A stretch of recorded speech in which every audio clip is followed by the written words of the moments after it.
All right, here we are with turmeric drink. It's turmeric, black pepper, cinnamon, a little bit of maple syrup, and we squirted right from the goat this morning, fresh goat milk. And this is to your health. There we go. My wife, my beautiful wife, is here. So, we know God in our humanness. You can't know God outside of your humanness because we're human. Jesus became a human to show how awesome human is.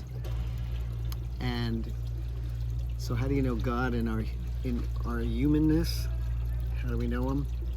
Well, in Psalm 100 it says that it says, make a joyful noise to the Lord, all you lands, serve the Lord with gladness, come before his presence with singing, his gates with praise, with thanksgiving. Know that the Lord is God. It is he who made us and not we ourselves. Like, we didn't create ourselves. Who do we think we are? We're his creation. So as human beings, we know him by our dependence on him. He created us to be dependent on him. So if you think of before the fall and after the fall in our humanness. Before the fall, we have need. Oh, I have need. I have need of air. He made the air. He made my lungs to breathe in the air. He made food. He made me to need food. He made me to need him. So we have need. He made me to need people. So he put that in us, and then he fulfills those needs. He even said to pray, give us this day our daily bread. Who? From him. So people that disconnect from their humanness are really disconnecting from God, because we know him in our humanness. So there's need, there's desire. We have desire to all sorts of desires.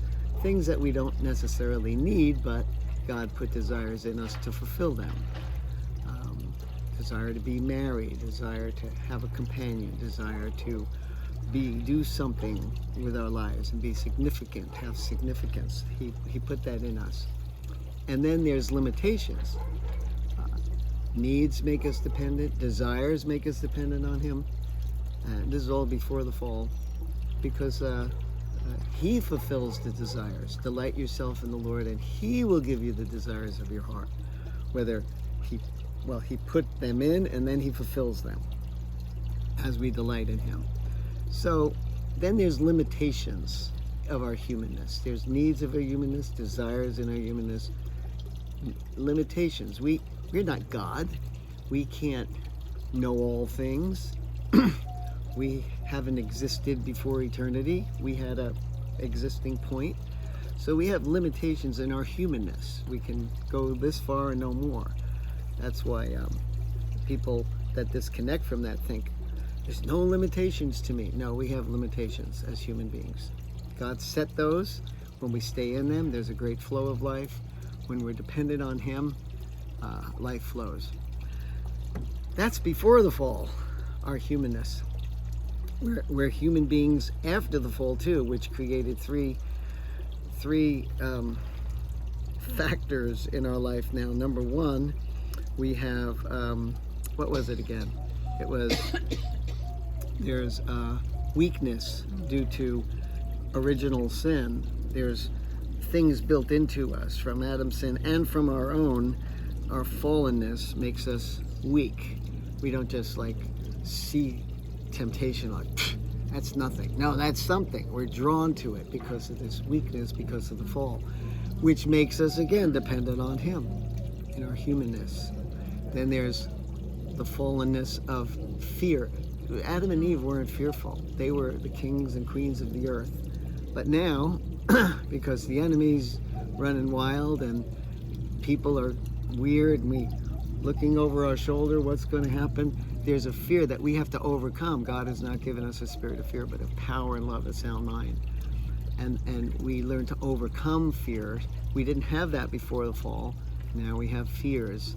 that we have to overcome. How? By trusting God. I will not be afraid. What can man can do to me? In God I will put my trust. We're dependent on God, and that's what overcomes fear.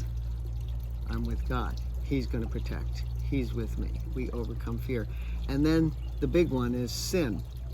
When people disconnect from their sin, they think, oh, I don't have any sin. I'm flawless. That's crazy. Everybody knows that, but we depend on Him to cleanse us, to deliver us, to break the power of sin in our life.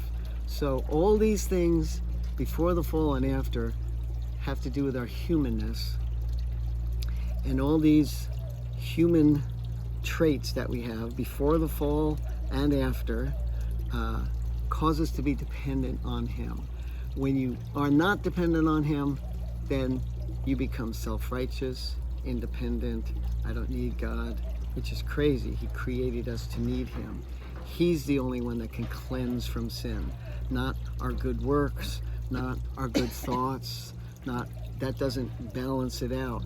It's absolutely one way through Jesus, His sacrifice, resurrection. He, believing in Him, cleanses us, washes us. He's the only one that can cleanse us from sin. So we trust God in our humanness, our need, desire, and our limitations. And then in our fallenness, our weakness, our fears, and then our sins. You can't know Jesus and you can't be a lover of people until you sit in how He's loved you in your sin and embraced you. He said, I took it all for you. I paid the price for you. Now sit in that. And as you are cleansed from sin, then you can love other people as you see their sin, same sin, maybe worse, but you can even love your enemies. Why? Because you sat in His love for you, and now you can love others. You can't love others until you get cleansed and are loved by Him.